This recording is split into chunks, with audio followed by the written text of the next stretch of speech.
Okay, well, welcome to everybody, and thank you for joining us on this week's Pro Perspective webinar series that Crexi is putting on, an inside look at all things CRE. We're really excited today. We've got a really phenomenal lineup for you all to talk about the Texas net lease retail market. I'm your host, Kyla Dickman. I run our business throughout the state of Texas, and I'm joined by my co-host here, Yannis Papadakis, former Marcus broker turned business development manager here at Crexi. So we're excited. We're zoomed in today with Branson Blackburn, president and managing partner at Trinity Real Estate Investment Services, Vincent Knipp, senior managing director investment at Marcus and Millichap in Dallas, and Landan Dory, Vice President, U.S. Capital Markets Net Lease Group at Avis & Young down in Austin. Welcome, guys. Thank you for having us. Thank you. So I thought we would kind of kick it off just to give our audience a little bit of background on each one of you to talk about why we have asked you guys to come on as our esteemed panelists today. So Branson, we'll go ahead and kick it over to you. Branson began his career in commercial real estate back in 2011 with KW Commercial, where you specialize in multifamily investment sales. Then in 2013, switched over to single tenant net lease properties, specializing in Texas, and then gradually grew that business to a national level. In 2017, you and a couple of your partners founded Trinity Real Estate Investment Services in Fort Worth. In 2020 year to date has closed over 150 million in deals and brings Trinity over 600 million in closed deal experience, providing client advisory, brokerage services to institutions, developers, and private clients nationally. So quite the resume. We're excited to have you, Branson. Thank you. Glad to be here. Next up, Vincent Knipp. You are Senior Managing Director of Investments at Marcus & Millichap in Dallas. You're specializing also in net lease investment sales nationally. Started your career in Fort Worth at the intern program at Marcus & Millichap, went on full-time starting in 2008, and in less than 2 years was recognized as the top closer in Fort Worth and the top producer across all product types in 2010. You transitioned over to the Dallas office in 2016 and have been the #1 net lease agent in Texas, consistently ranking in the top 10 nationally within Marcus & Millichap's national retail group. And over the course of your career, have closed over 350 transactions, totaling nearly $1 billion in volume across 29 states. So also very, very impressive. Thanks for coming on today, Vince. Thank you for having me. And last but certainly not least, we've got Mr. Landan Dory, who also specializes in single tenant net lease assets nationally. Your experience and expertise position you as an invaluable advisor and resource for clients both large and small. You also began at Marcus & Millichap, where you quickly became a top producer in your region, then joined Avis & Young in Austin to lead their net lease presence in the Texas market. And since 2018, you have personally completed over 30 million in real estate transactions across 14 states. So we've got quite the panel today. Landan, thanks for coming on with us. Happy to be here. And just quick logistics for our viewers. If you missed it coming in, there is a Q&A box and a chat feature. So you can ask questions in the Q&A box and we'll try to answer them a few different times throughout the broadcast. And today's topic, the Texas net lease market. We've got a lot to cover. Before we get started, we decided we'd surprise you guys with a little icebreaker. We've got a pop quiz for you on Texas retail. So I'll let any of you chime in if you think you have the right answer. Got 3 questions for you. First off, how many Texas single tenant net lease properties are live listings on Crexi right now? We've got 0 to 100. 100 to 200, 200 to 300, or over 300 STNL listings in Texas on Crexi's marketplace. I'd guess 2 to 3. 2 to 300, okay. Vincent? I'll go 300 plus. 300 plus. Landan? I was thinking 200 to 300 as well. 300. Currently on Crexi's marketplace, 348 single tenant net lease properties in Texas. Okay. All right. So round one goes to Vincent. All right. Round two. It's anybody's game now. All right. Chipotle has a new store design concept called the Burrito Bricker, the Guac Box, the Taco Crate, or Chipotlane. Chipotle. Landan gets it. Chipotlane. There's actually one for sale in Texas now. Chipotlane is their new concept. It has a drive-through. And finally, this. Oh, so you got to chime in. Okay, I got. Oh, yeah. We Okay. had that buzzer. All It's a right. race Oh, to the you top. hit the Right. buzzer, Branson? I didn't see it All hit right. the buzzer. Buzzer. Sorry about that. My buzzer. You got to turn it off mute, Branson. So this low price point dollar store in Andrews, Texas is offering a 7.75 cap on a double net lease with just over 4 years remaining. Is it a Dollar General or a Family Dollar? Dollar. Family Dollar. Branson got it. It is a Family Dollar, which is kind of funny, Vincent, because it's your deal. I know. I was letting you finish the question. I didn't, I just didn't want to jump in there and Into the punch Race on to that. the steal your finish. thunder. All right, now that we're warmed up, take us back to when you guys started in this industry. How has the net lease market developed since you got into the business? Like, where do you see buyers coming from, local versus national? I'll pose it to whoever wants to jump in first. Guess I'll take it first.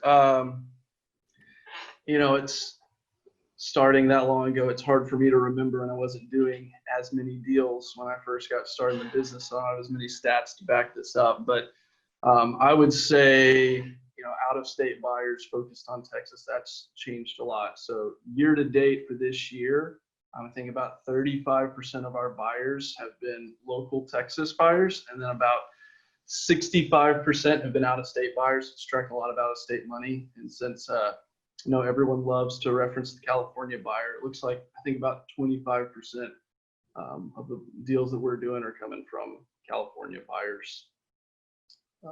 And relates to that question. What were the follow-ups? Are there any, just within the market, are there any tenants, developers that you enjoy working with, and why?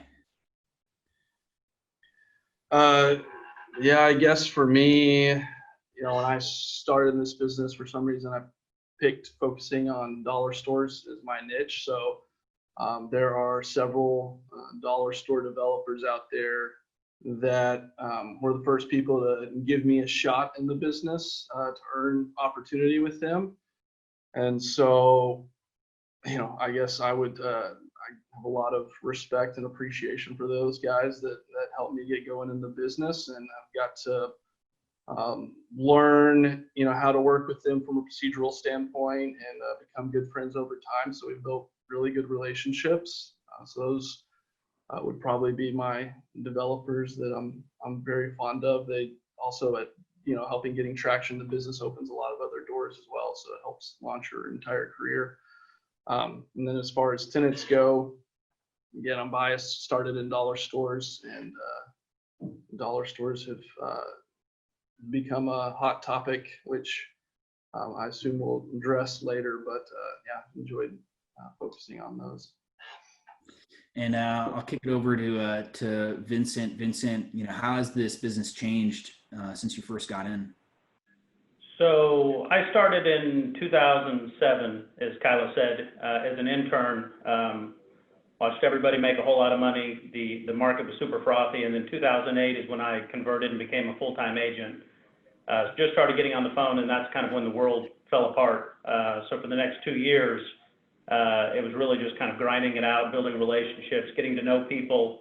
And from a lending standpoint, I think that was probably one of the biggest differences between 2008 and now is rates are super cheap. And I know we'll probably touch on this later, but banks are still eager to lend. So I think that's one of the biggest differences is although you could say this is my second cycle, I feel like it's a little bit easier this time just because of banks and everything else lending. Okay. And then Landon, what differences are you seeing within the different markets? Urban markets versus rural, primary, secondary, tertiary. I think that question can always be pretty well answered by a relaxation in cap rates as you go from primary to secondary to tertiary markets. It's still the same as today, but I would say that the big difference, or something that's been more so augmented, has been people are really sharpening their pencils when it comes to assessing either the real estate fundamentals of a particular property, whether it's in any market, and then of course something that is really valuable right now, which is credit worthiness of the tenants, where, not to say that buyers got spoiled for a while, but our market's been in such a good place for the last decade that I've seen a lot more people get comfortable with a lower credit tenant, or maybe rent that's a little bit higher than market, more so historically than we are seeing right now. Are you seeing or noticing, that spread between, primary, secondary, and tertiary markets condense, or are you seeing any cap rate compression for those, more credit worthy tenants as you start moving away from primary markets? Yes, as a whole, I think there has been a cap rate relaxation, but when you're talking about cap rate compression, which we certainly have seen for specific tenants, most of that I've seen has come from the specific tenant itself, more so than where the tenant's located. You've got dollar stores, right, which cap rates have compressed by, Branson, you could probably answer this better than me, but like maybe 20% cap rate compression, because that's what a lot of people are flocking to right now, because that's seen as one of the most stable assets, versus a Golden Corral, for example, which I would be surprised if there's been one that's traded in the last 4 months, because they're not doing business, and you really can't even put a cap rate on a property like that, because in a lot of cases there's no revenue and there's no income coming off of it in the first place. Got it. Just to kind of expand upon that, Lena, I'll stick with you. What are you seeing right now in the Texas market as it compares to nationally? So maybe talking a little bit more about those essential versus non-essential businesses, like maybe dollar stores or convenience stores. Well, Texas, as compared to nationally, Texas is strong. Texas is really strong right now. I think that we're one of the best positioned states to weather this storm. Texas, just as a 50,000 foot view, it's still the second largest state by size and by gross state product. If Texas was a country, it would be the 10th largest by GDP. So it's commonly listed as one of the most business friendly states out there, because we got things like no state income tax. In amongst our tax rates outside of that on the state and local level, we're among the lowest tax rates. So very, very friendly to individuals and very friendly to businesses. We've got a lot of people moving to Texas. Texas ranks in the top 3 for domestic migration into the state, compared to every other state out there. So we're getting a lot of out-of-state people moving to Texas for these benefits, and businesses the same. We've got brands or companies just as recently as the last couple of weeks, like Tesla, Apple, and Amazon, who are all coming to Texas to take advantage of these things. The reason this is important is because while this massive influx of people is coming into Texas, that creates a higher demand for new businesses and infrastructure to support that growth, which all points back to more of every type of asset class, more of every type of business. But it certainly benefits our business because that is more retailers, that is more QSRs, things to create an infrastructure to support everyone coming to Texas.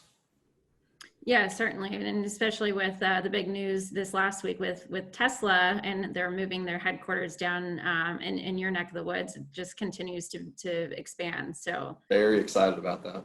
Yeah, that'll be exciting to watch. So what would you say, is there, a darling tenant of 2020 that you guys are seeing? And maybe this is a good time. We've got a poll question for our audience regarding what type of net lease tenant, you guys would like to buy. So Yanni, if you want to maybe pop that one up. I'll launch that poll. The question is, all things being equal, what type of net lease tenant would you rather buy today? I'm going to go ahead and launch that poll. And if the attendees have the ability to weigh in, all things being equal, what type of net lease tenant would you rather buy today? And just looking at the live stats, there seems to be a pretty strong preference for dollar store at the moment. Looks like dollar store medical taking it. Branson, what are your thoughts on this? A very tough question, just because it varies from an investor to investor, what their goals are, what yield they're focused on, how important real estate fundamentals are versus credit. But, I like dollar stores. If you, obviously for very biased reasons, if you can, especially dollar stores in the denser markets where they have more real estate fundamentals combined with their credit, those have attracted a lot of investors lately and have gotten quite a premium because there aren't many on the market. And right now, we're selling some that are 3-4 months out from being delivered and turned over and completed on the new construction side, but they're going under contract that early just because the availability of credit in larger markets just doesn't exist. And so, yeah, hard to answer from a personal side. It depends on a lot of different stuff, being in this business for a while, but dollar stores are a sexy tenant right now. Well, I would definitely say the darling tenant would be the dollar stores, Dollar General in particular. I think, and Branson probably attest to this, we're getting better pricing now than we were pre-COVID. And in some instances, it's 25 basis points. Even in some of the smaller markets, you put them out there, we're getting full price or very close to it. Whereas before, it took a little bit more time. There was some more negotiation room. But I think with all of this hitting and them being open and paying rent the entire time, being an essential retailer, it's kind of shifted everybody's focus to dollar stores. So I'd say that's probably the darling tenant for me. At one point last month, we had 12 deals under contract, and 8 of the 12 were dollar stores. So right. Certainly a lot bigger percentage than what it's typically been of our business. And just looking at the poll result here, actually medical edged out dollar store by a couple of votes here. Surprising to me is automotive being so far left behind, considering that, a lot of automotive is considered essential right now and it's still open and operating. Have you guys seen this sentiment mirrored in the marketplace as well? Are you finding that automotive type deals are moving a little slower? Or? I hear people push back on the Teslas and everything else, self-driving cars and everything going electric. You hear it with gas stations. To kind of go back to the other question of what would I invest in of those product types, for me, it doesn't really matter. I always kind of look at the real estate and what the rent is. So would I buy a dollar store if the rent was at market or below market in a good location? Absolutely. Would I go buy a full service restaurant if it was a great location with a below market rent? Absolutely. So I think it's important to always look at the real estate itself and what you can do with it. So when people give me the objections of gas stations going away or auto parts being non-essential, again, everybody's got their own opinion, but I look at things a little differently. Right. I mean, at one point, almost every corner in downtown Los Angeles was a gas station, 60 years ago, and, it was valuable then, it's valuable now, and it's not a gas station anymore. So I think, location is still on top. Just keeping with you, Vincent, who are you seeing is buying and selling in Texas right now? What are you seeing as far as, profile of buyers and sellers participating in the market today? Sure. So I looked at our entire business just this year since, we had basically one half of the year pre-COVID and now we're coming out of it. And 60% of our buyers were actually from Texas. Now, a large majority of the business that we do is in Texas. So I'd say probably 90 to 95% of the business of the properties we're selling are in Texas. But of that, 60% have been Texas-based buyers, with 40% being out of state, a majority being California and Florida. And then we've got a live question here from Alex Riva. Alex asks, I'm a commercial mortgage banker out of Florida. When you guys have buyers that seek financing on single tenant net lease properties, is the CMBS market slowing down, I represent many life cos, and this is going to be an issue in the future for CMBS lenders. I'll take a swing at that one. That's a tough question to answer because honestly, the majority of deals that I do don't have CMBS debt involved. From what I've heard, CMBS debt's still struggling. And so it's been backfilled by a lot of smaller banks, local banks, as well as even like Wells Fargo. It's for the bigger players that are financing debt that not through a CMBS loan. So, yeah, I don't deal with it much. A lot of the guys I work with and buy these deals want some flexibility. CMBS loans have a lot of prepayment penalties and stuff that tie people down for the long term, although they do offer, non-recourse and some better debt terms and longer fixed rates. So tough question for me to answer. I'm not sure, how long it'll take for that market to recover just because I'm not as heavily involved in it. And then, speaking of timing, hopping back to you, Vince, is there a gap right now between buyers and sellers, and where is the market trending in your eyes? So to answer your question, yes, I think there's a gap, and I think there's always a gap. It just depends on how wide is it. I think that that gap is shortening just with everything that's going on. Before it was no doubt a seller's market, and they could push the limits, and eventually you'd end up finding that buyer. Now I think that a lot of these buyers, when all this hit, chose to either pay the tax or take the 1031 exchange deadline. And so I think they've gotten a little bit more, I guess, picky is the word in what they're doing. So I'm not going to say that it's completely shifted to a buyer's market, but I think that it's swayed a little bit. And as a result, I think some of these people that, know they want to sell, realize the market might be changing. So I think they're lowering their expectations and getting a little bit more realistic. And the flip side, if we're talking primary market, core asset, the pricing's just as good as it was before COVID hit. So it's kind of all over the board, but I do see the gap shortening. So you do see us meeting in the middle, or starting to get to a place where buyers and sellers are starting to kind of agree on value and understand, where current values are? Absolutely. Depending on the asset, I think that sellers have gotten much more realistic. If they went into this knowing that we want to sell, but we want to maximize profit, before they could wait and usually get their price. Now with the limited buyer pool, I think when you actually get that qualified buyer that has cash, sees the value in it, but they may be 25 basis points off where they would have been 3 months ago, I think these sellers are realizing, I'm still making a good profit. My goal was to originally sell. Let's go ahead and take some chips off the table. Yeah, so they're pulling the trigger. That kind of brings me to my next question, which is, are you seeing, some creativity on the brokerage side to help get these deals done? I do know that for multifamily deals here in Los Angeles, we're starting to see offers where buyers are asking sellers to guarantee some months worth of rent, for fear that some of the tenants may stop paying because of COVID. Have you seen any, creative contracts or any creative deal making to help push deals forward amidst, what's going on right now?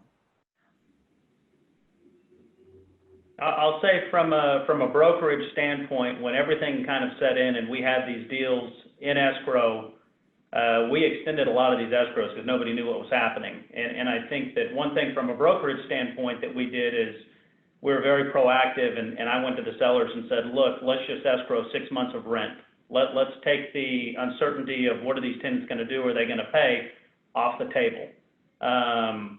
And so just being proactive in that instance, we were able to get a lot of these deals across the finish line.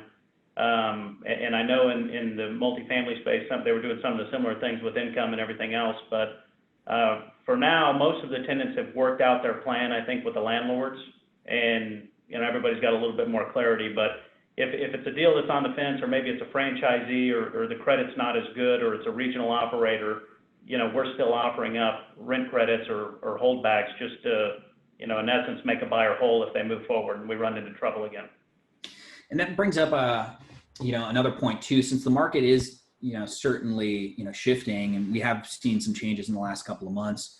I know currently on Crexi's auction platform, we have a dark former Fresenius dialysis. Earlier this year, we did a portfolio of vacant Bob Evans locations for Glenn Kanofsky. We help them sell those on our auction platform. Do you see tools and transactional tools like auction becoming more prevalent as we start to feel the after effects of, kind of what's working its way through the market now?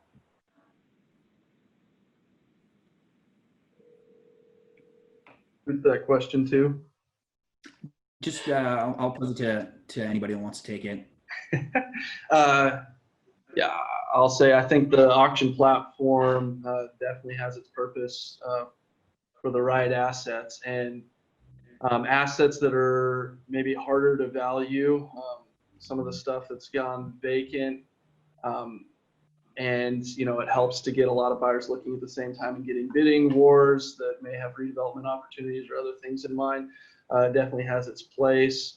And then, I think depends on how things evolve as to whether or not, for the grade A real estate, down the fairway, solid credit tenants, long-term leases, does that platform work as well as the traditional method? And I think, that's a big TBD. And we got another live question here. So from Jonathan Kraus, how do you all perceive the office market post-COVID? So anybody want to jump in on that one? Anybody else? This is a retail webinar, but if you guys want to chime in at all. Yeah, I've never done office, but I've got some friends here local that are office tenant reps, and seems like the sublease market is about to get really, really hot here. And I think that just gross rents are going to have to decrease here at some point in the future, because like we are all pretty much doing is everyone's working from home. Everyone's proving that they can be effective working from home. I don't think that the going into the office is dead by any means. I'm in the office right now just because I prefer it. But I think that I've also talked to some people in my line of work who don't really see themselves ever going back into the office because they're more efficient, more productive, and there's fewer distractions at home. So I'm not the expert to speak on that, but I think there will be some ripples down the road. I would agree with Landan. I'm not an office expert, but we have probably close to 100 people in our office, and we probably have 60% of the people back in the office still with a large majority still working from home. So I do think that people have figured out how to work from home. I think that employers will probably allow that and maybe encourage it for the foreseeable future. So I would have to think they would have dramatic effects on the office market over the next 6 months. And just kind of veering into some other lanes here. Todd Troutwine asked, Vincent mentioned the multifamily market. What does the horizon look like for Texas? And, correct me if I'm wrong, guys, but would you say that the net lease marketplace is pretty intertwined with the other product types as a upleg vehicle for 1031 exchanges? Would you say that it's directly related to how some of the other assets, are trading, the velocity, that sort of thing? Absolutely. I think a majority of the buyers that we sell to, probably at least 60% are coming out of a different product type. Maybe it's office, maybe it's multifamily.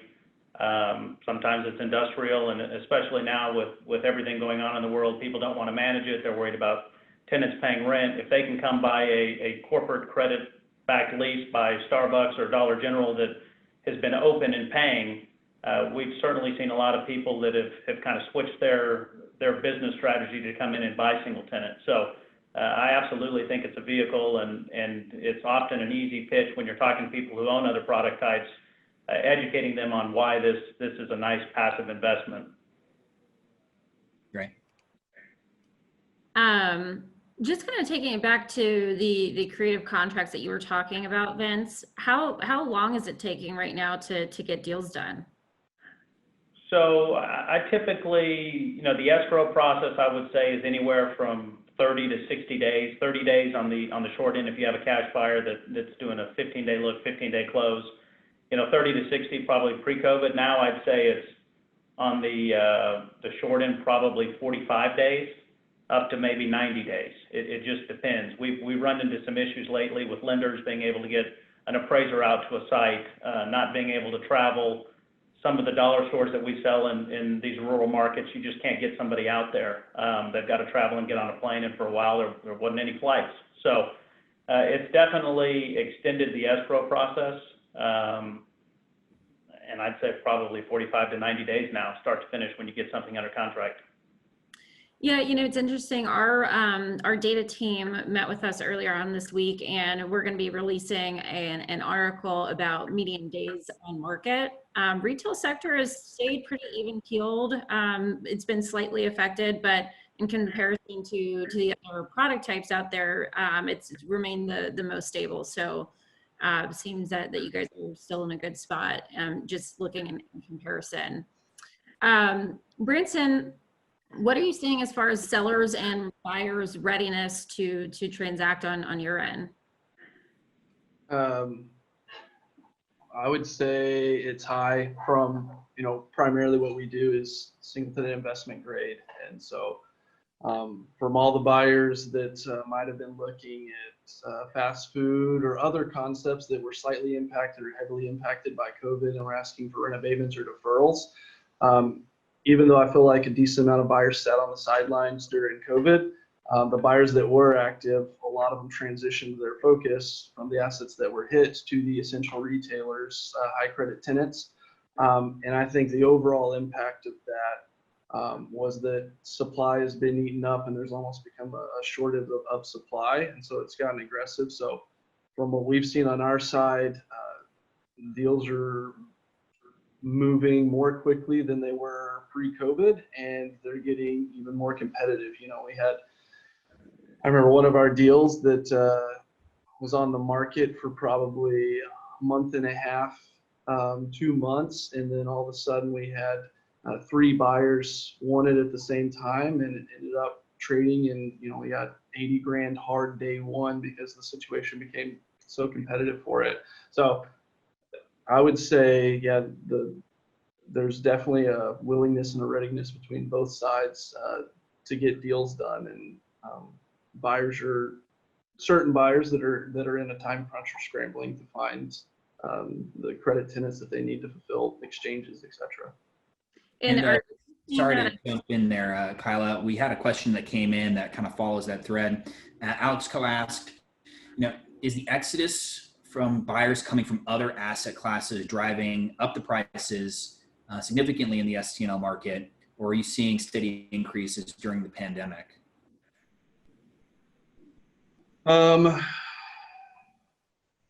That's a tough question. I'm trying to determine how much I think, like if there's been an increase in buyers coming from other asset classes or if it's been the same. I think overall, I don't know that that's driving it. There are still buyers exiting in net lease or in those other sectors. I don't know that it's increased, but I just feel like for what those guys are looking for, a lot of the people exiting other sectors are moving to net lease because they want the long-term lease and they want the investment grade credit backing it. So I would say that, the guys exiting other sectors are all seeking a very similar product type right now. And because a lot of it's been eaten up, that has made it slightly more competitive with your credit tenants.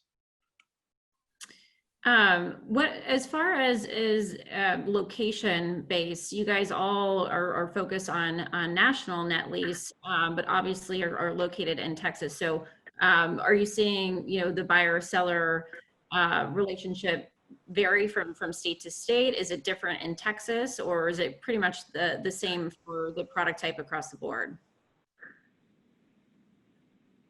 Are you saying are the sellers in certain states reacting differently, I guess? Right. So you were talking about how, you've seen transactions increase. People are more willing to, get transactions done right now. Is there any difference for the properties that you're doing in Texas versus out of state? So my answer to that would be that Texas is still aggressive, just because it's a non-income tax state that attracts a lot of out-of-state money. And so I feel like Texas still gets a premium, but I think overall, people, again, transitioning from other sectors, are chasing credit and lease term. And so that has, a lot of the inventory in Texas fitting that criteria has been eaten up. And so I think it's still gotten more aggressive out of state as well across the country. We've had several, a lot of what we do is on the list side, but we have several buyers that we represent that have been seeking certain yields in spaces that we play heavily in. And we've been trying to chase down assets across the country, hitting that pre-COVID would have been easily findable. And post-COVID, it's been very tough to just find deals that everyone you reach out to is either, just getting agreed to or was recently put under contract. So. Awesome. Thanks. Landan, I'm interested to hear from you just with how you've kind of adapted to the 2020 pandemic era. How has it affected the way that you guys have gone about marketing or getting deals out in front of an audience? Yeah, absolutely. Well, I would say on the list side, we still approach every single deal, with the same level of fervor and the same marketing campaign that's proven effective. But my biggest adaptation over the last couple of months has been transitioning not away from, but putting less of a focus on the listing side and more focus on the buy side. The buyers who have still been active through COVID have kind of bubbled to the surface, and the guys who are really trying to find something, you can get linked up with those guys and you can go get some deals done versus listing any asset anywhere and people just don't go after it in the same way. We just had a massive 1031 deadline on July 15th, which basically put 3 months worth of 1031 exchange buyers on one timeline to isolate and to identify a property, which created a massive undersupply in inventory and a lot of buyers out in the market. So I found a lot of value, and we've gotten some good deal flow going on right now from working with those buyers, bird dogging the market, trying to find them deals that fit their criteria. And then that's created a really good relationship there. Also, you've got the factors that Vince mentioned earlier. We still have really low interest rates. American investors are sitting on more cash right now than ever before. So there's a strong narrative to work with the buyers because it really has shifted from being a very, very seller-centric market, maybe not to being an exclusively like buyer-centric market, but buyers have a lot more power right now than they did several months back. So that's been the biggest shift in my business. Okay. So how have you guys kind of reacted with, how are you guys getting creative with the marketing efforts if it's kind of more of a buyer's game right now? Have you guys had to get creative at all? From the listing side? Yeah, so obviously there's, a big push to do these virtual tours, moving into more of a virtual space, or are you guys still seeing that people are willing to come out and meet person to person to see properties? Well, with our line of business, and I think that these two guys could agree with this as well, we don't have nearly as much face-to-face interaction with tenants or buyers as the other asset classes. I mean, we've all worked in multiple different states. I've never been to some of these states that we've worked in. So that hasn't really shifted for me personally. From the marketing side, it seems like every single offering memorandum or flyer I see these days had like essential retailer, like didn't close down during COVID, plastered all over their offering memorandum if it's relevant. But that's really the biggest shift that I've seen. From a marketing standpoint, we've not really altered our personal business. To touch on what Landan said, and also Branson, a lot of the business that we do comes from the list side, and we represent some really good clients that we've done a lot of business with for a lot of years, but we're mainly focused on listings and getting our own inventory sold. But like Landan said, I'm changing my focus. I'm still focused on listings, but I'm more proactive with the buyers that are inquiring. I think buyers are somewhat cautious. And so, whereas before COVID and everything hit, they could almost answer their own questions and an LOI would magically appear in your inbox. Now it takes a little bit more vetting and qualifying and coaching and getting them to see, the opportunity. So we've been much more proactive on a buy side, but the initial marketing campaigns and all that's really the same. And then like Landan said, there's properties we sell that I never see or I ever visit. And fortunately for us, all the drone companies and most of them have been, still able to send people remotely. So we've been able to effectively market everything. And then I think one challenge has been on some of the escrows that I mentioned earlier is when the flights and everything were shut down, some of these buyers couldn't go see the property. So you've got a handful of investors that don't care and they'll just buy something based on the credit and the lease. And then, in my opinion, still a majority of the people go out and at least look at it and drive it. So that did make things a little bit more challenging. I think that's another reason that some of these escrows have been extended. So I just gave you a lot there, but. Yeah, I appreciate that. We did just get a live question. So Cole Howard asked, you guys have quite a few developers that you do deals with on a consistent basis. From what you guys know, has the pandemic affected their pipeline with the timing of their projects or even the site commitments of the tenants? Yeah, I can. So Branson, go ahead. Okay, yeah, I can speak to that. From what I've heard, when COVID came into effect and there were a lot of government shutdowns mandated and a lot of municipalities were closed. From what I've heard, that's affected their ability to get permits since those offices aren't open for the city officials to go in there and give them the stamp of approval. And so that has delayed a lot of projects. And then also feeding into kind of what we talked about earlier, that delaying projects has led to a little less inventory coming down the pipeline in the near future, which means less inventory, so less inventory for buyers and therefore continuing to drive demand. So I think, I think that's probably happening across the board in certain states and cities more so than others. But yeah, I think it's going to lead to a lower inventory supply of new development assets with credit tenants in the near future. And that'll pick back up again, but for the short term. Got it. Now, next we're going to jump into financing. But before we do that, I've got another poll here that I want to launch. And this one is a fun one because it does affect financing. What's your least favorite thing to find in a lease? So when you're looking at a single tenant net lease property, and this goes out to the audience as well, the panelists can vote.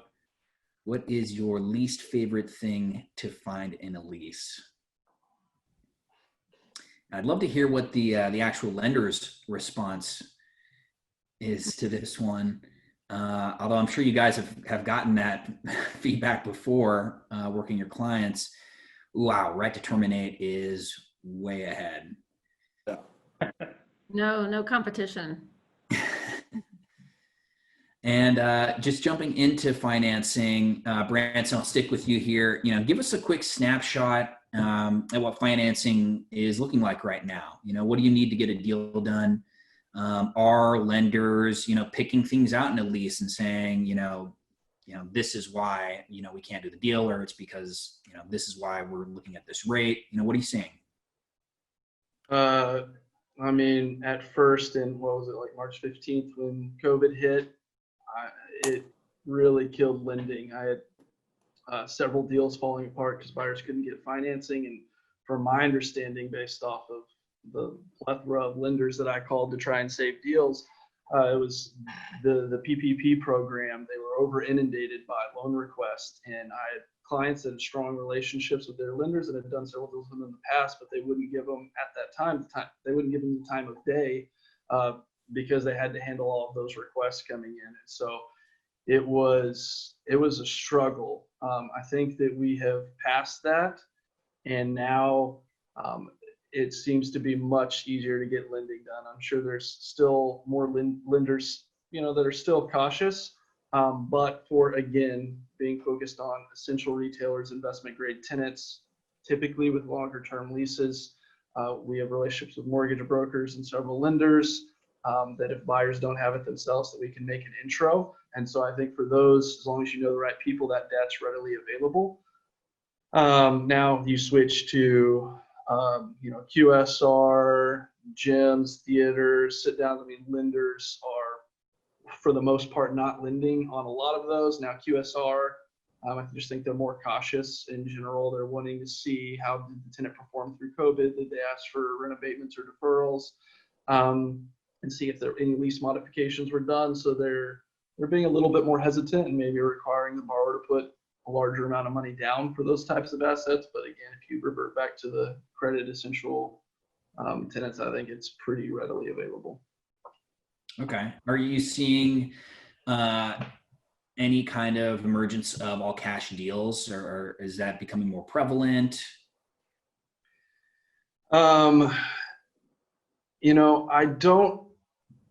I was kind of surprised. I was looking back over our deals, and 50% of them year to date have been all cash, which was actually a higher number than I thought.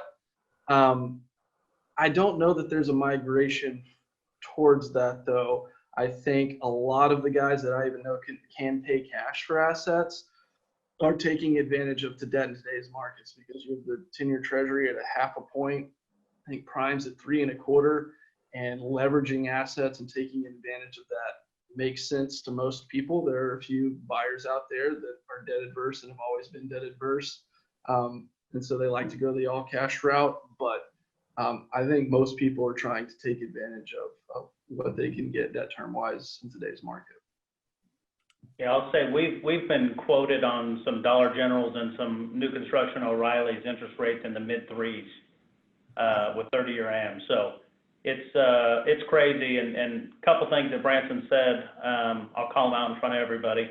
The PPP loan shut everything down for a time period. And Branson called me. He was brokering a deal, and he couldn't get lending. And guess who got him a loan? This guy right here. And he was able to successfully broker the deal and get it closed, and he didn't even pay me a referral fee. So everybody be wary of Branson Blackburn. The check's in the mail. It's in the mail. We'll get there. All right. Now I want to ask you guys to polish your crystal balls, because I've got some questions looking forward here. How do you see leases changing, and do you foresee anything new being included in leases now that weren't before COVID? So I'll say that I've not seen the language, but I have heard that Starbucks is one tenant in particular that on all new developments moving forward, they're trying to put some type of language in the lease to protect them in the event of something like COVID or some sort of global disaster where their stores are shut down. I haven't seen the language, but I've heard from multiple different developers that this is something that they're not going to negotiate on. So I do think that there will be clauses that other tenants and retailers moving forward may try to protect themselves, no doubt. So yeah, I'll just echo what they said. What I've heard is it's something to the effect of like they pay 50% rent or something like that during any type of government shutdown. And yeah, I assume if a tenant like Starbucks does something like that, others will probably follow suit in some way, shape, or form in the near future. I agree with all that. Yeah. Well, it seems like Starbucks has always had a little more muscle to flex in that department in terms of getting what they want into their leases. So, yeah. It seems a little par for the course for them as a tenant. Moving forward, do you see developers looking at things differently now? I'm sure there's been a little bit of a pullback from the growth that we've been seeing for the last couple of years. Are you guys hearing some of that from your developer contacts? Yeah, I'll say I think that trying to see how all this plays out. making sure that, deals that they're inking leases now and will, be deliverable 6 to 9 months later, trying to forecast where the market's going to be and where they're going to be able to exit deals, that they'd be way more cautious on that front. Although, and that just varies from tenant to tenant and what they're building. If they've got credit, they're building, for fast food franchisees, how well their other units have performed. But I think they're going to pay more attention to the concepts and tenants that they're building for. And keep in mind, how pricing could be impacted in the future, which is hard to forecast. Right. Question came in from one of our viewers. Dale Davis asks, what factors cause a dollar store to decide not to negotiate a lease continuance at the end of the lease term? I'm assuming we're talking like original lease term, they get to the end of it. What factors cause a dollar store to decide not to negotiate a lease continuance? You want this, Vince? Yeah, I'll take it. So, the obvious reason first, maybe the store is just a bad performing store and they want to close it. But typically, I've seen them stay through their options. But if they need to relocate the store or it's a high volume store, I think that's sometimes the risk, is that they'll actually just relocate it. But that's what I've seen. But I'll leave it up to Mr. Blackburn. It's got to hurt. The store's performing so well, they need to go elsewhere. Well, yeah, they'll build a larger store, or they'll switch prototypes and things like that. I usually see that being a factor for them not renewing a lease, is it's either the wrong prototype or it's a high volume store and they're going to go build a larger store or whatnot. Right. And that goes down to, knowing the business or getting with a broker that knows the business. But Dollar General's footprint and prototype has evolved over time. And so if they're in some of their older prototypes, there's, it performs really well, and maybe it's smaller than what all their new builds are. And if they feel like the store is very successful, they want to get it into their updated current prototype. I mean, that's something to be concerned about. That being said, I've also still seen them on older prototypes continue to stay, but that's probably the most notable factor in whether or not they might reload outside of just the store performing poorly, like Vince said, and needing to just shut it down. Great.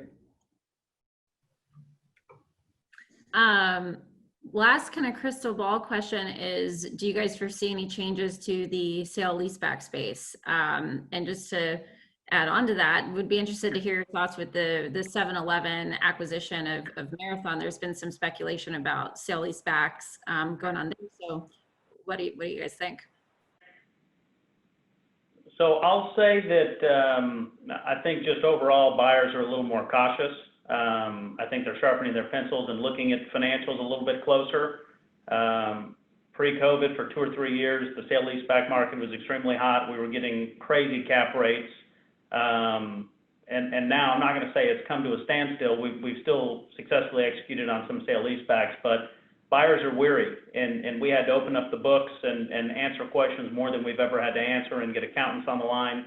So I think if you have a strong operator and a good balance sheet, yes, there's still a market for it. But I do think with some of the other people that, one reason people do sale leasebacks is to free up capital and go grow. But if they're not super strong or they don't have a whole lot of cash, I think it's going to make it a little bit more difficult. And so again, it's a little bit of a catch-22, because most of the time they don't have the cash, which is why they're doing the sale leaseback. Yeah, I'll add on what Vince said, that I think probably people still feel like it's somewhat uncertain times. So companies, I think in general, still want to grow, put the pedal to the metal and get bigger. But some of them probably have the pause button on, to continue to try and get a better feel for everything that's happening. So what Vince is saying, you do sale leasebacks, free up capital oftentimes for expansion. So that may be on hold for a little bit. And then the other side of the coin is that maybe there are smaller franchisees out there that have been hit hard due to COVID, and they need to free up some cash just to survive these times. So there could be there could be more of those deals hitting the market in the near future. And then that just comes down to pricing and whether or not they can get pricing from the market that actually makes sense for them to do a sale leaseback and everything pencil out. Do you guys foresee a lot more mergers and acquisitions happening post-COVID that might lead to some more sale leasebacks? I mean, I would say, yeah, for like take 7-Eleven, for example, if they're an essential retailer that has thrived during COVID and got to be one of the businesses that stayed open, therefore their sales probably increased rather than struggled through COVID. I mean, those companies, if they can be poised, to buy anyone out at a discount, I assume a lot of people are looking for those opportunities that are in a strong financial position and trying to grow. So, yeah, depending on what sectors and concepts we're talking about, I think that there are going to be a lot of people trying to take advantage of that in the market today. Yeah. Gold's Gym is a perfect example of that. They filed for bankruptcy, a month ago, and the German fitness brand, whose name escapes me now, ended up snatching them up for like 50 million less than the previous owner paid for it, like $100 million total acquisition, maybe 100 million, not sure, 100 million. But yeah, I think that there's a high likelihood for that type of scenario on that high scale, and then certainly at a more either regional or local level as well. Yeah, that's actually a pretty cool story because I think they've had huge success overseas and they've actually been able to do remote workouts. So I think they're going to change the business model some in the event of another, shutdown or something like this. But I think I read an article that they come up with these workout videos and you can do it from home. So it's pretty neat. Yeah, I did some research into that just out of curiosity because I was speaking with a group that owned a Gold's, and there's something like several 100,000 home workout videos available for free on YouTube. There's like 250,000 different workout fitness apps available on the App Store that's allowing people to move away from the gym style workout to be able to do all this stuff at their home. And you also look at brands like Peloton or Rogue Fitness, things like that, who actually tried to get in touch with a couple of them just to see what their sales are. I couldn't even get anyone on the phone. Their website says everyone's back ordered. So people who want to work out are making these investments at their home, which I think for that certain demographic of people, there's probably no need to go back to a gym ever again. So I think the face of gyms is going to change significantly post-COVID, but not exclusively due to COVID, if that makes sense. Yeah, if anything, maybe more boutique rather than big box. Yeah, I'm inclined to agree with you, Landan. Then again, there's the flip side of that, which, if things, we get a vaccine, things open back up, are we going to see a secondary market of Pelotons at half price starting to, hit Craigslist and, Facebook Marketplace where, if you hold out, you can get one for a lot cheaper. That also brings up kind of an interesting idea. Peloton's been so successful because you've got basically your trainer is there on the bike in front of you. You've got like a screen and you're in a class. I'm just imagining now a Gold's Gym version of that, like is an at-home bench press with a tablet in front of it. And you've got some really yoked German guy yelling at you to push the weight. Interested to see where that goes. I hope that's what it is. If not, you should do that. I mean, I'm buying one if that's the case. I need the motivation. Yeah. Let's all put our money in today. It's happening. Right. Yeah. We'll make that happen together if somebody's not already doing it. I'm game. Let's get after it. We typically wrap these up with questions that we ask everyone. What are some, books that you recommend or that you've read recently, podcasts that you're listening to, or, audiobooks? Anybody want to jump in with anything that, recently inspired them or something that they always recommend, the new junior agents coming in? So I just finished Extreme Ownership, the Jocko book, and now I'm on the 4-Hour Work Week. So Okay. those are my two recent reads. Two good ones. Motivated. Our team did the Extreme Ownership as well, so that was a good one. I recently read the book Sell It Like Sirhan. That $1 million listing agent from Bravo. I thought that looked pretty entertaining. It just came down to, putting in the hours and working harder than everyone else and, making the most and saying yes to every opportunity that comes across your desk, which especially when you're starting out, you have to do because you have a lot of irons in the fire because we all know that they're not all going to make. So. So now we know Branson is home on the weekends watching Bravo TV. Branson, I thought that you were going to mention The One Thing by Gary Keller. That's why I didn't bring it up. That's a good one. Yeah, you recommended that one. I'm reading Influence right now by Robert Cialdini, I think's his name. Great book, and a classic that I always recommend to people is the Dale Carnegie book, How to Win Friends and Influence People. If you haven't read it, the title is kind of cheesy, but it's probably one of the best books of the last 100 years. Yeah. It's easy to read too. Mm-hmm. Yeah, it helps me. Last one, and we'll let everybody move on with their days, but would love to hear if you guys have any mentors or leaders in the industry that you guys look up to, and if there's anything specific about those guys that stands out.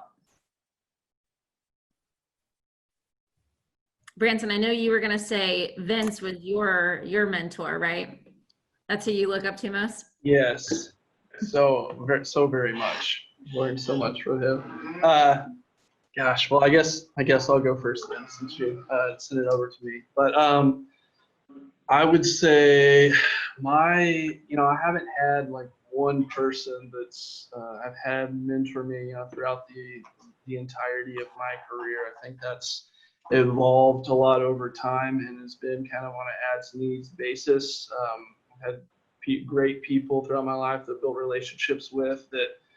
Starting off, just helping maybe with mindset and thinking bigger and pushing the limits of, what's achievable on that front. And then, guys that have been maybe more specific going on when I need to learn specific skills or to focus on specific ideas. I've reached out to them and they've provided feedback and guidance. So yeah, mine's been an evolution of people over time.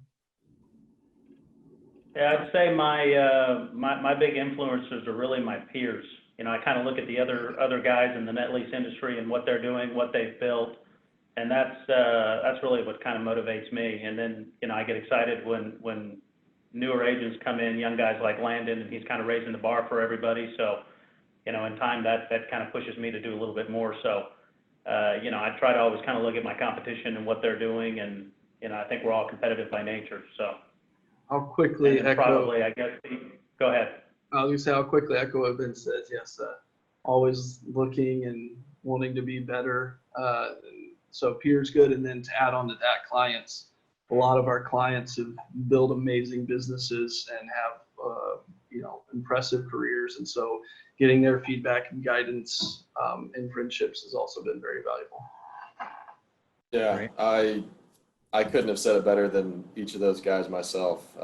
Peers, because you get to see someone who's doing exactly what you do, maybe at a higher level, and that's inspiring and certainly fosters like a level of competitiveness. Coming up through Marcus and Millichap here in Texas, Vince was kind of the bar when it came to net lease sales in Texas. So he was always someone on my radar. Branson was someone I'd met more recently to that, but Branson, I've specifically with you, when I did that visit up to you guys' headquarters there in Fort Worth not too long ago, I said this at the time and I still mean it. I was just so impressed with the way that you guys operate and run your business and the level of everything that you guys keep, competitiveness, intensity, fun, all across the board. It was really, I'd made a lot of changes to my own personal business after that. Too kind.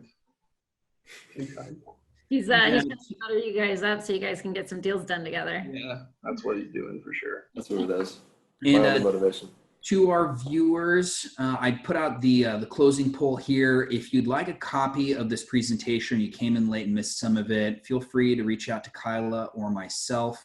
You can reach me, Yannis, Y-A-N-N-I-S, @crexi.com. I'll put my email into the chat here. Also, some of you inquired, you're interested in learning more about Crexi Pro or our data offering and comps.